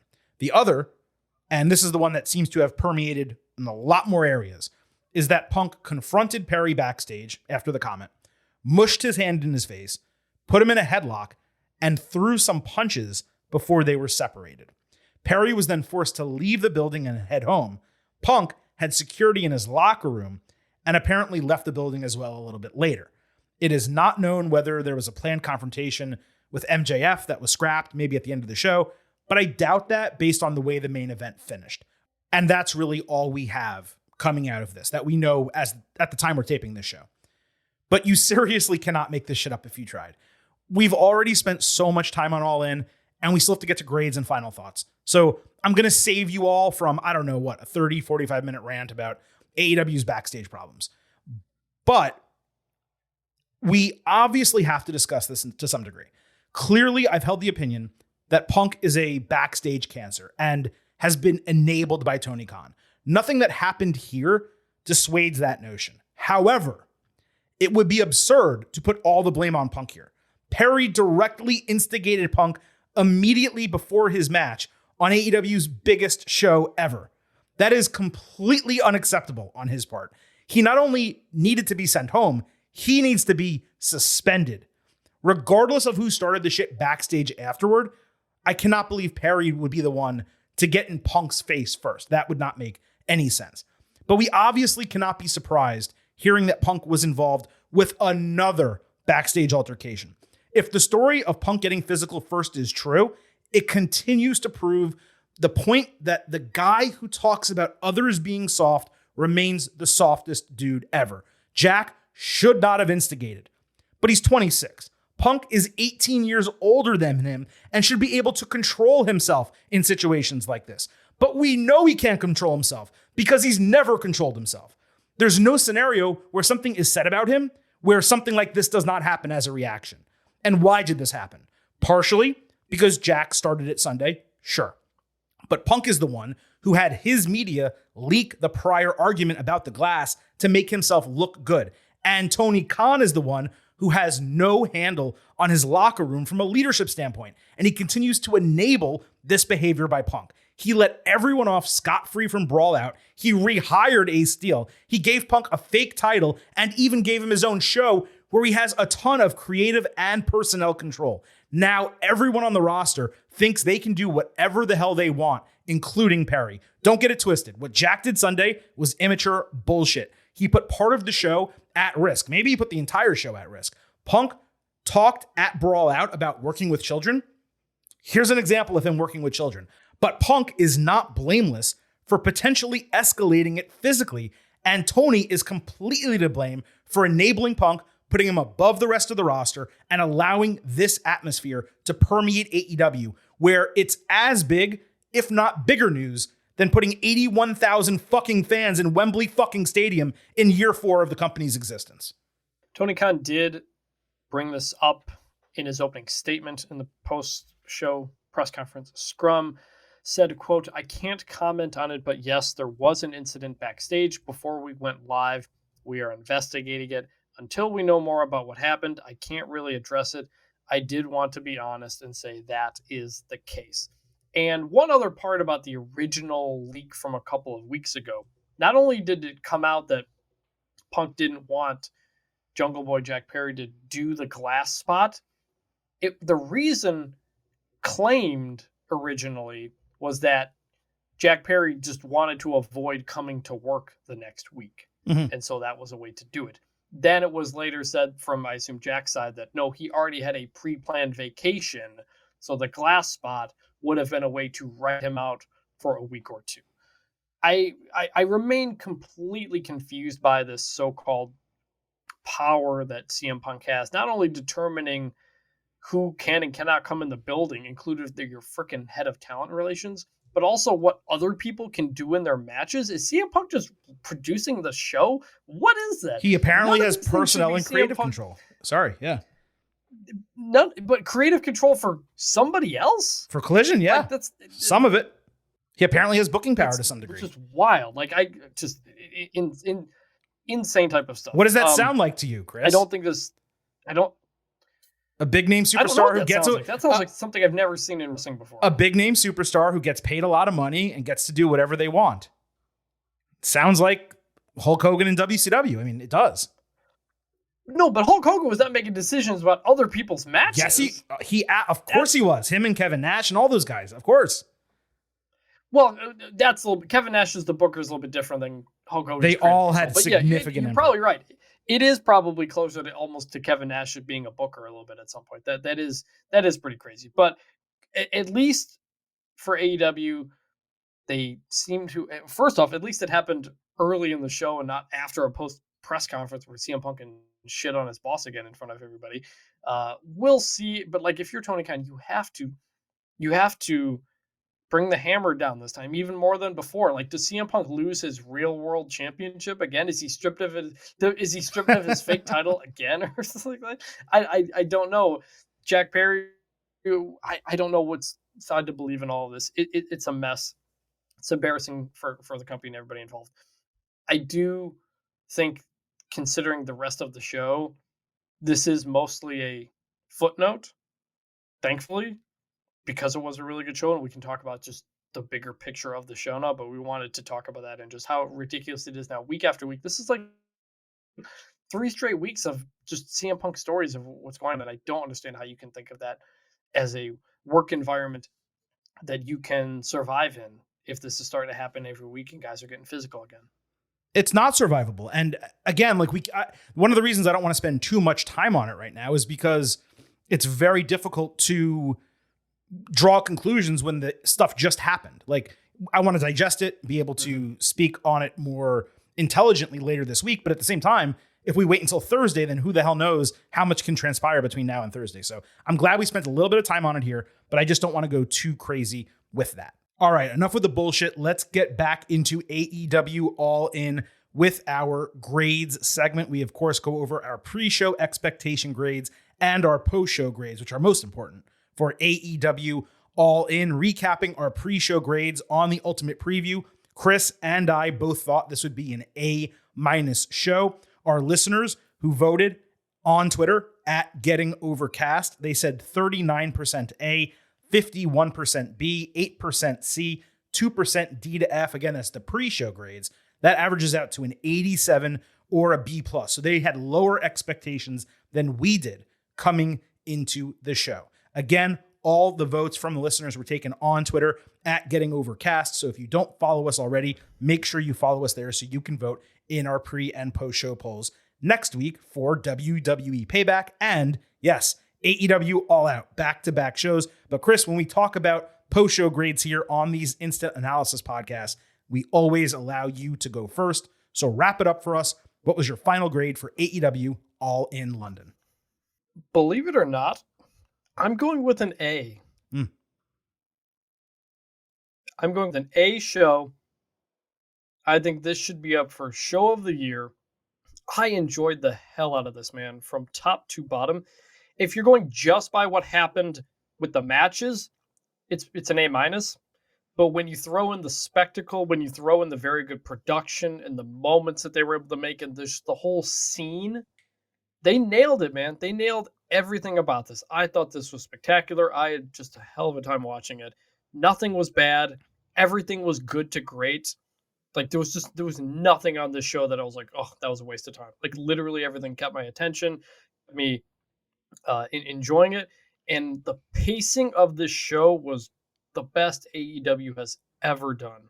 It never felt like, oh my God, we still have 5 matches to go after all of this. It was so much better than Forbidden Door in that sense and things that they've done before. The pacing, the production, the wrestling, everything was there. They completely delivered on their biggest showcase ever. And I'm giving it an A. Don't you think part of the pacing success was the fact that it was daytime? Like, it didn't possibly, like it's very different ending a show, a 6-hour show, by the way, mind you, at 5 p.m. Eastern than it is ending a 6-hour show at midnight or 12:30 or 1 a.m.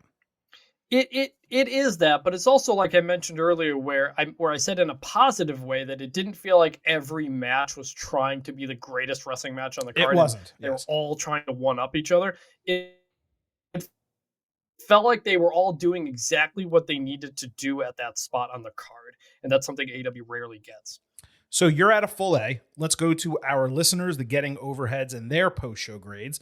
The votes on Twitter came back 46% A, so 7% higher than it was going in, 41% B, 10% C, 3% D to F. We know it was not a D or F show, so we throw those out. Those are absolutely ridiculous. But that averages out to an 88, to my utter shock. So 1 point higher than the pre-show expectation grade. Very, very close.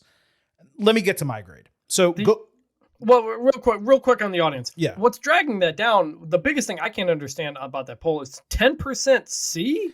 Yeah, but you know what? 10%? That happens when we do our WWE shows where like you and I are firmly A or A minus.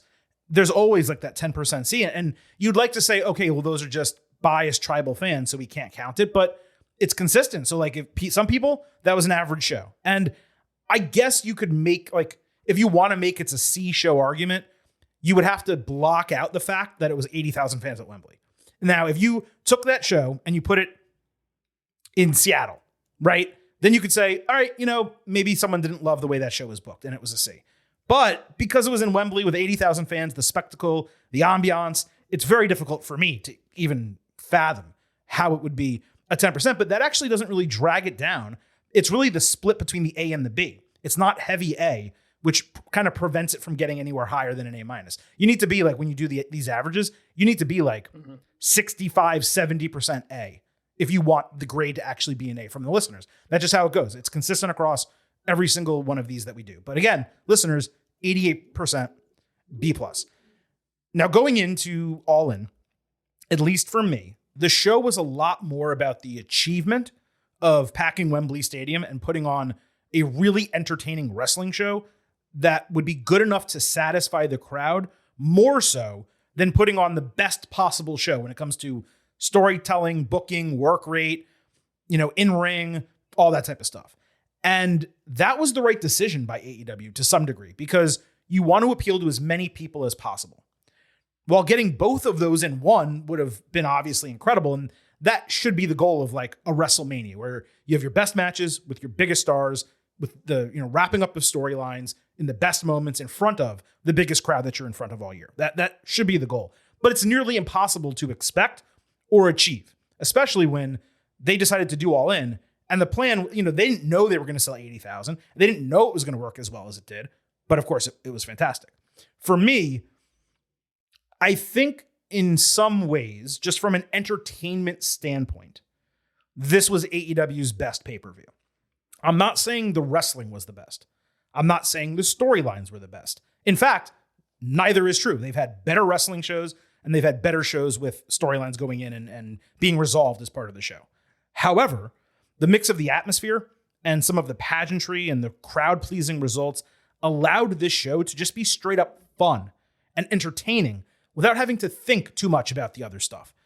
So for me, All In comes out as an A, but I don't think I'm as, boisterously excited about it as you. I thought it was a very, very good show. Clearly, I'm giving it an A, but it's like it's a 94. It's right there on the borderline of an A minus. It'd probably be an 93.5 that averages out to a 94 for me. And even though direct comparisons are not necessary here, this achieved in many ways what WWE SummerSlam did not last month. It was the closest that AEW has come to a WrestleMania. It wasn't a WrestleMania because it didn't have all of the pageantry and it didn't have all of the big time storylines that lead up to that one big show of the year. But it was definitely close, and the AEW version of it. Maybe it's just the step up in the visuals and the amount of fans that makes me think that it was better than it was in reality. And I could admit that if you take this show and you put it in a different venue, like I said earlier, maybe I would look at it and I would say, you know what? B+ show, B show. I mean, maybe. But that's not where it was. It was in Wembley Stadium. There were 81,000 fans there, and I enjoyed the hell out of it. In terms of the matches, you're right. I am nowhere near an A on my average for matches, and there have been way better AEW shows from a wrestling standpoint. But if you take a really above average match quality with a couple that really surprised, and you add in the pageantry and the set and the crowds and the booking decisions that popped the crowd, I am right on that verge. I could definitely see like me resting on it and like not being so caught up in the moment, coming back tomorrow and being like, you know what? This is an A- show, not really an A. But again, you're splitting hairs. This doesn't really matter, our grades, right? The show just never really had a low point, and it was consistently fun. What do you mean? What do you mean this doesn't really? What do you mean this doesn't really matter, our grades? Our grades are the most important thing on this podcast. What I'm saying is the difference between an A and an A minus doesn't matter. Our grades are obviously the most important thing in professional wrestling. Anyone who doesn't listen to our grades, match grades, show grades, they're idiots, obviously. But what I'm saying is the difference between an A and A minus is a really good show. It was a great show. So yeah, that's where I sit. Yeah. What are your thoughts on my take and the fans? I feel like you don't need to like caveat it so much. You don't need to pre-defend yourself giving it an A. You can just celebrate that it was an A. No, I'm explaining why. Like a lot of times I'm explaining why it's an A.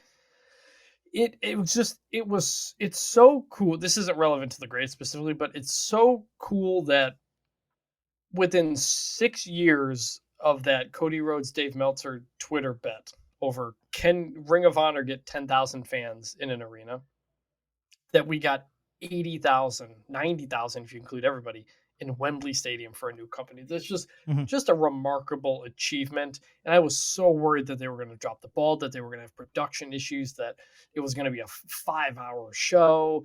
And well, it wasn't. Hold on. It was a 5-hour show. If you got the pre-show. No, it was a 6-hour show. If you got the pre-show. It was 6 hours including the pre-show, wasn't it?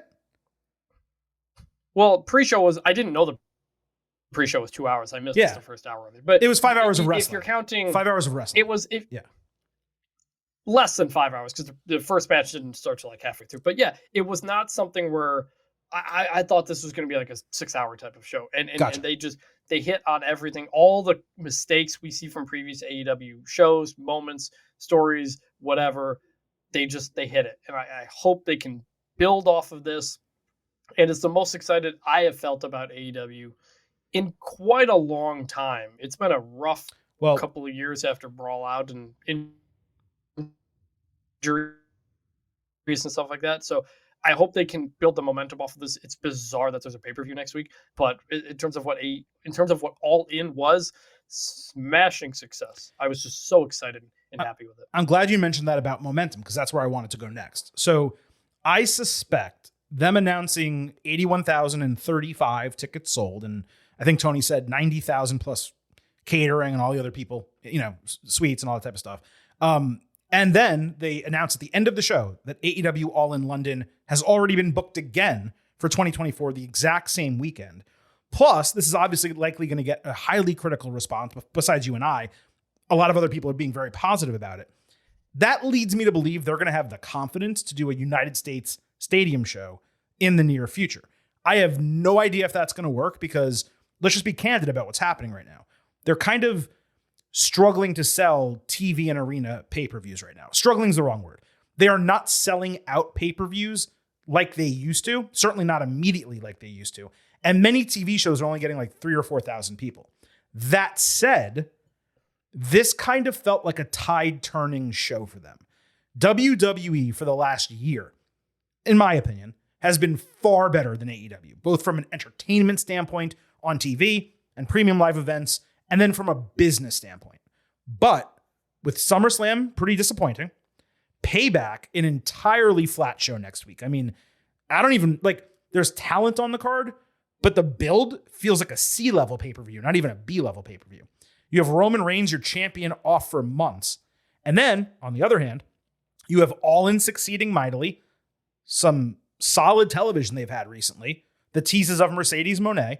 It's possible that this indeed was a tide-turning show. They may be able to regain a lot of the momentum that they lost against their competition over the last year. Now, we're going to have to see, number one, if they capitalize on it Wednesday during Dynamite, and then number two, if they capitalize on it next Sunday at All Out. Because you can bet your ass a ton of people bought this pay-per-view, and clearly they sold 81,000 tickets. But it's going to be the buy rate of All Out, the ratings of Dynamite this Wednesday and then next Wednesday that really tell us whether something happened here or if it just happened to be a one-off damn good show and they're going to do this once a year and it'll work. But if they do a huge buy rate here and they do a huge buy rate for All Out, Tony Khan also announced they're going to be doing a Wrestle Dream pay-per-view on October 1st. So 3 pay-per-views in a 5-week span. $150 they want us to spend in a 5-week span. They're doing it to honor Antonio Inoki a year after his death. I don't know why it's AEW that needs to honor Antonio Inoki a year after his death with a pay-per-view in Seattle of all places, but okay, fine. If from now until October 1st, they're able to pick up a significant amount of momentum and WWE continues seemingly losing a little bit of momentum, again, because SummerSlam didn't really hit, Roman Reigns is gone, and Payback, the build's been pretty damn weak. There's names on the card that are notable, but it's not a strong premium live event. So head-to-head next week with Payback on Saturday and All Out on Sunday, All Out may win head-to-head. It's very possible. If they pick up that kind of momentum, then I wouldn't be surprised if at some point next year, I don't know when exactly it would be, maybe they run a U.S. Stadium show. The other part of this is football is coming back. So Raw is going to be going up against Monday Night Football, right, while Dynamite obviously does not. So that's another opportunity there. In terms of running Wembley again, at first I was like, wow, that's incredibly bold, because clearly they would have done that before this show. The fact that this show did what it did, I think booking it for next year was great. Yeah, you had to. Yeah. You try to start selling those tickets as soon as you can to try to continue the momentum coming off of this show. But I really don't want All In Wembley to be a thing every year. It is. It's going to be. This is one of the other problems when it comes to AEW pay-per-views, is that they run the same shows in the same cities. All Out is always in Chicago.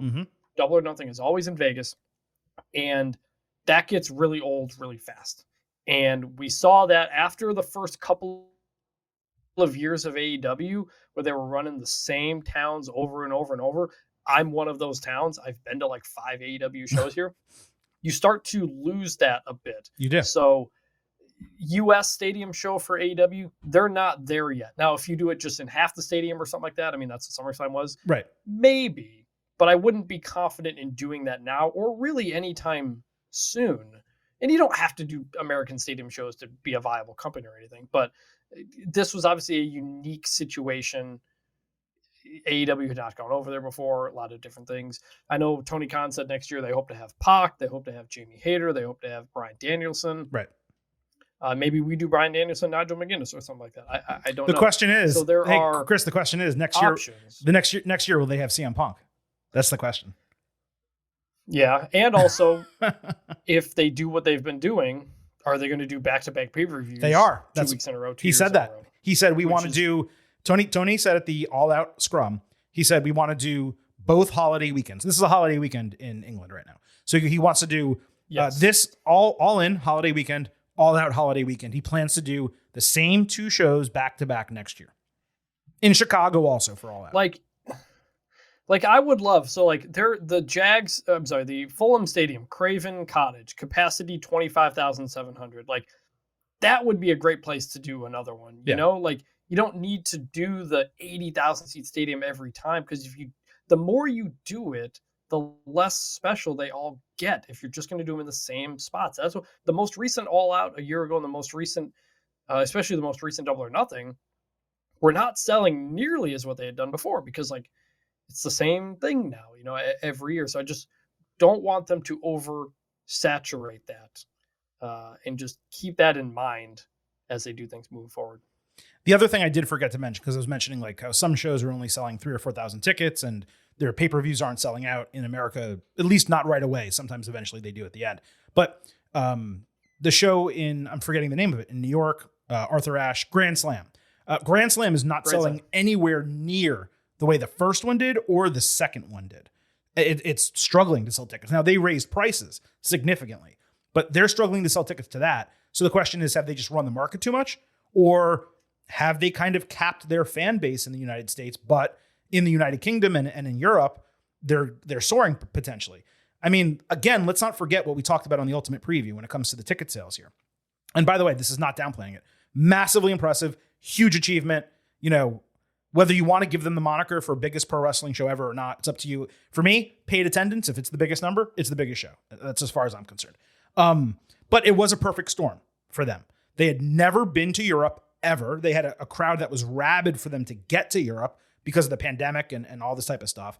They decided to run Wembley. They picked the holiday weekend. And it's not lucky, but it's a perfect storm. Tony Khan made very smart decisions here, okay? And it paid off with this epic show that they were able to put together. Running this back next year, are they going to sell 81,000 again? Even if they don't, if they sold 75, let's say, that doesn't matter. They already have the number, and it would still be a huge achievement. They don't have to sell 81 again. If they do, great. And then it's super impressive if they can do it every year. You would think at some point, though, it's going to wear thin. How many years in a row, if you live in London or if you live in Europe in travel distance to London, are you going to get your ass over there for this show? And on top of that, how special are the other ones going to be if this one, already happened? Like, if they had WrestleMania in Dallas every year, it's still going to get, however many, 60,000 people going to each show. But if the first year's 85, then I promise you, the second year's not going to be 85. At some point, the locals are going to say, hey, you know what? I've already gone. I don't necessarily need to do it again. Exactly. And to that point, the second Dallas WrestleMania actually was less than the first, although part of that is, I believe, the setup of the stage. And I think the first one had more space. And also, how big is their fan base in Europe and United Kingdom? This could have been a situation where I'm just giving you, BS. I don't know. Let's say they have like 1.6 million fans over there, just in totality, right?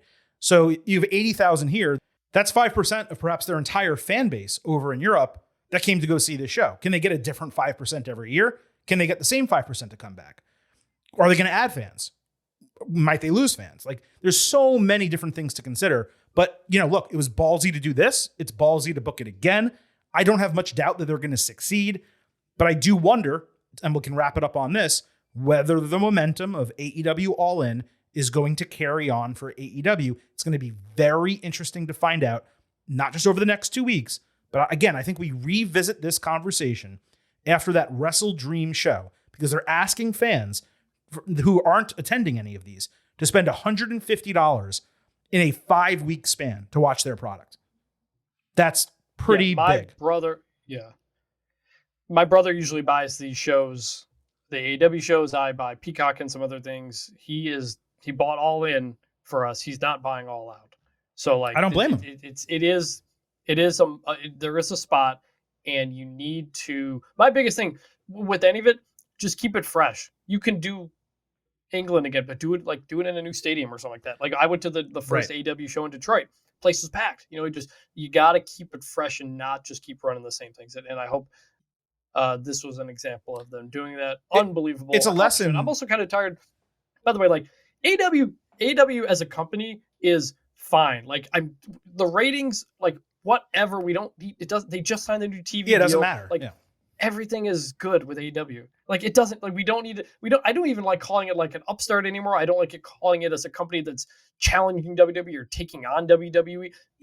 It's its own thing. And I think this show, more than anything the company has done before, is the example of that. We talked about this in the preview, like, about the AEW WWE fan war and just how tiring that all is. It is. Just be excited that AEW has built itself into this and had this moment, and we want it to continue to get momentum and succeed as a company, not relative to whatever, not so the company doesn't go under. The company is in great shape. Yeah, as long as CM Punk does not destroy it from the inside. As long as CM Punk does not destroy it from the inside, things are good, and that's exciting. AEW succeeding is good for WWE. WWE succeeding is good for AEW. We can't stress that enough. What I was going to say before you kind of did that, but I do want to correct one thing you said. They did not sign a new TV deal. They added a show, and they're getting paid whatever they got for the show, but they did not extend their deal. So they still have to do that with Warner. There's no reason to think that they're not going to. But technically, it's not extended. But yeah, rising tide lifts all boats in a case like this. And again, I was just going to wrap up on this. WWE learned a lesson from running the same arenas and same stadiums too frequently when it comes to certain events. They can go to Chicago every year because all they're trying to do, I don't know the capacity, but they're trying to sell 12, 13,000 in whatever arena they run. They can do that because they're the industry leader. Chicago's a huge wrestling town, and 12,000 is not a big number. But there's a reason why WWE does not go to the same city every single year for WrestleMania. So it's going to be interesting to see what AEW does. It's going to be interesting to see if AEW decides to do a European tour at any point. And if they do a European tour, does that cut into the ticket sales for All In? If they say, hey, we're only going to come here once a year, we're only going to come to London, and we're only going to do this show, then you have a legitimate shot of getting every single one of your fans, or 5% of them or whatever percent. I don't know what their fan base is over there, but getting that same percentage to go to that one show. But if you try something like WWE does and you tour Europe, I think they do it twice a year maybe, then if they were to run a show, could they still get that same attendance at Wembley? I don't know that they could. Again, that's part of the perfect storm scenario for them. Now, WWE, if they were to run WrestleMania at Wembley or any other stadium in London or in England or wherever, they're going to sell that out, not just once, maybe twice, but they're going to sell a shit ton of tickets because they've never had, or they haven't had WrestleMania there. They have done stadium shows. Obviously, they did Clash at the Castle. They've done arena shows in London recently. They haven't done a major show like a SummerSlam or, WrestleMania since 1992. So yeah, they'll have success the first time they go. But if WWE started saying, hey, you know what, we're going to do WrestleMania every year in London or in a stadium every single year, or we're going to do Clash in the Castle at a different football stadium every single year, maybe eventually people trickle down and stop buying those tickets. It's very curious to find out, and we will learn that lesson, at least when it comes to AEW, over the next year. And again, part of determining that is going to be whether they tour Europe like separately, or if they just say, hey, this is going to be our one-stop shopping. Every single year you come to Wembley, you get a show like this. Really not a bad deal if you're a European fan. I'm sure if you live in Germany or France or wherever, you'd love it if AEW came to your doorstep. But if all you have to do is go over to London and you get this show, it's probably worth going to. Yeah, we'll see. That was mostly just future talk about running Wembley 2 years in a row, which is kind of wild. So, looking forward to it again. I got to tell you, I'm thrilled about Wembley. I'm not that upset about All Out. I'm pretty annoyed at this Wrestle Dream show. I'm not looking forward to, like, in the middle of football season having to do a third show in 5 weeks. I'm a little bit bothered by that. But look, I digress. Yeah, let's get out of here. We've given you plenty today already. I hope you all enjoyed it, and obviously I hope you appreciate it as well. If you do appreciate it, please do not forget that the Getting Over Wrestling podcast is all about the five. So head on over to Apple Podcasts and Spotify. Drop those 5-star ratings on Apple. Take a little extra time. Leave a 5-star written review. If you do, we will read it live right here on the show. Don't forget to follow us on Twitter at Getting Overcast for episode drops, news, analysis, highlights, all of that good stuff. Plus, you get to vote in our pre- and post-show polls for WWE Payback and AEW All Out, both next weekend. Please also remember, I happen to love the number 5. and I hope you do as well, for $5 a month, $50 for the year. For the cost of one AEW pay-per-view, you can become an official Getting Overhead. Please visit buymeacoffee.com/gettingover. You get bonus audio, you get news, and you get to directly support the Silver King, Vintage, and the Getting Over Wrestling podcast. Just to quickly tell you what is coming up this week here on Getting Over. On Tuesday, we will have your WWE Payback Ultimate Preview. We also will continue, of course, discussing the death of Bray Wyatt and the way WWE honors him. That is expected to continue on Raw Monday night. On Wednesday, we will have your NXT show. I'm also going to try to get in some New Japan G1 Climax analysis on there. We'll see how the week transpires. On Thursday, we will have your AEW All Out Ultimate Preview. Then on Saturday, your WWE Payback Instant Analysis. And on Sunday, your AEW All Out Instant Analysis. That is a 5-episode week. Let's just hope CM Punk doesn't do anything else stupid. I don't want to have to tape a bonus rant episode about CM Punk. Let's keep it at 5 shows, which is going to give us, I don't know, Chris, what is it? 10 shows in 2 weeks here on the Getting Over Wrestling podcast. With that said, I'm exhausted. I think Vintage is tired as well. We are going to sign off and leave you with just 3 final words. Bye for now.